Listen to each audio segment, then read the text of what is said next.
I mentioned this last month, and it's a little confusing, and hopefully we're going to get a representative out here. They couldn't make it because of the change of the date, but we have, Miami Township, and I'm just going to read this real quick, has provided a natural gas aggregation program to eligible residents and small businesses as a competitive fixed price alternative to Duke Energy Ohio's variable gas cost recovery rate. That current aggregation expires in June 2022. We have about 1,900 of our current residents in Miami Township that participate in this program.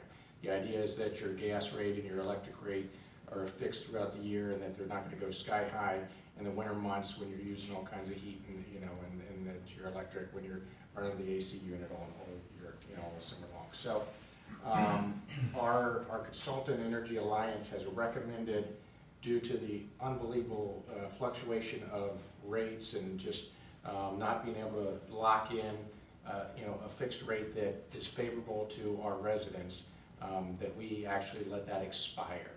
That's not ideal. That's not what we want. That's, we're not happy about that, but frankly, when the rates just go up and up and up and up and up and up, and you're waiting for them to dip, and they just never dip because of all the things going on in the world right now, it doesn't make sense for us to lock in for a 2 or 3 year period at some high rate that is not, again, in the best interest of our residents. So this is going to create some confusion, and we're going to have to push it out. We're going to have to push it out on social media. We're going to have to push it out on a newsletter and different things that we're doing to try to educate people, because they've been participating in this for some time, and all of a sudden they're going to get these notices from this provider. So it actually, again, expires in June, in sometime in between.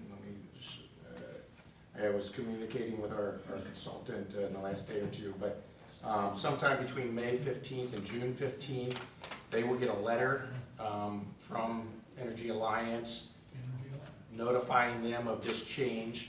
The idea is that hopefully sometime between, frankly, now and end of August, we will see some dip, some opportunity to lock in at a lower rate.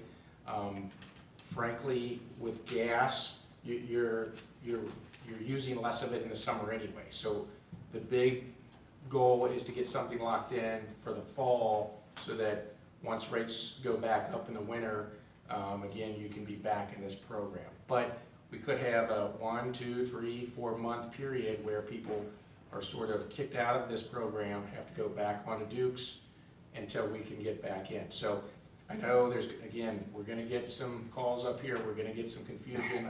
It's just part of it. Again, wasn't what we hoped would happen, but this is the same approach that Greene and Delhi and Coleraine and Springfield and everyone else that's part of this this aggregation group is doing. They're taking the same advice and the same approach. So again, not great, but we have to look at it as what's in the best interest of our residents, and for those 1,900, that's what we need to do. So unless there's So are we going to have to go back into the aggregation then, whenever it does come back? We will not. Our contract won't be expired? No, we were assured. I communicated with that, and that was one of the questions I had. With this, it being a short, probably 2-3 month blip, unless we chose to leave it, then it would just be a matter of us approving at some point a ceiling that we say, at this rate, as long as they can lock in at whatever that rate is, and we're going to have some discussions that if they see it dip at any point during that time, that we can move quickly and lock it in. But no, we still have that partnership. We still are just like the other townships that I mentioned, and there's others beyond them. We're still part of it and everything. We just need to look for that window of opportunity where hopefully with this crazy market right now, that things settle down sometime. Okay. So I did want to bring that up and make sure that the board was aware of it and the public is aware of it. And if there's any questions, again, I have phone numbers and contact information. They've been very forthcoming and saying that they're willing to answer any emails or phone calls or do whatever. We were hoping to have a representative from Energy Alliance here tonight, but again, because of the date change and everything, they weren't available, but perhaps we can have them out in May before this goes into effect in June anyway. Let's shoot for that. Okay? I have a question.